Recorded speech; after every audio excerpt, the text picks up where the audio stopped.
got a pretty good economy. I mean, we've got productivity soaring. We've got retail sales that are strong. We've got corporate earnings that, for what, 19th quarter, are up double digit, Frank. And I just think in this whole crisis, we need someone brutally frank early on to say, you know what, you're not getting it done. You're not delivering, and, you're fired. We've got productivity soaring. The whole crisis, we need someone brutally frank early on to corporate earnings that, for what, 19th quarter, are up double digit. Whole crisis, we need someone brutally frank early on. We got productivity soaring. We need someone brutally frank early on to say, you know what, you're not getting it done. You're not delivering, and, you're fired. Congress, in essence, has ceded total control of the value of our money to a secretive central bank. Congress created the Federal Reserve, yet it had no constitutional authority to do so.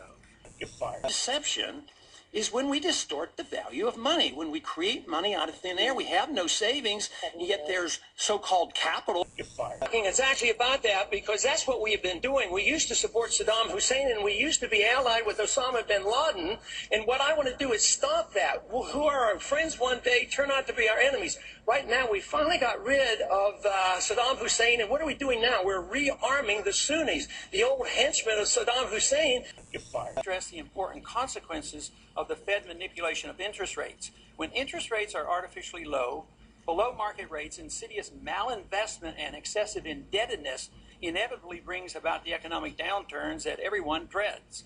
We look at GDP figures and reassure ourselves that all is well, yet a growing number of Americans still do not enjoy the high standard of living that monetary inflation brings to the privileged few. You're fired. Right now, we're building an embassy in Iraq that's bigger than the Vatican. We're building 14 permanent bases. What would we say here if China was doing this in our country or in the Gulf of Mexico? We would be objecting. We need to look at what we do from the perspective of what would happen if somebody else did it to us. You're fired. Americans are taxed to blow up the bridges overseas. We're taxed to go over and rebuild the bridges overseas while our bridges are falling down in this country. This country is going bankrupt, and we can't afford this. We need to take care of ourselves. We do not need to sacrifice one thing more. We just need to take care of ourselves and get the government out of our lives and off our back and out of our wallet. You're fired. Up to the Soviets, they had 40,000 nuclear weapons. Now we're fretting day in and day night about third world countries that have no army, navy, or air force,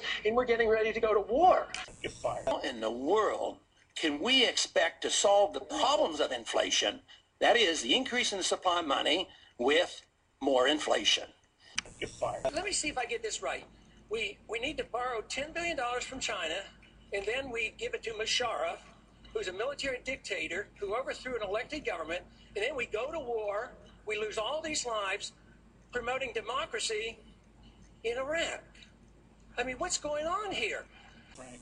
And I just think in this whole crisis, we need someone brutally frank early on to say, you know what, you're not getting it done. We've got productivity soaring, corporate earnings that, for what, 19th quarter, are up double digit.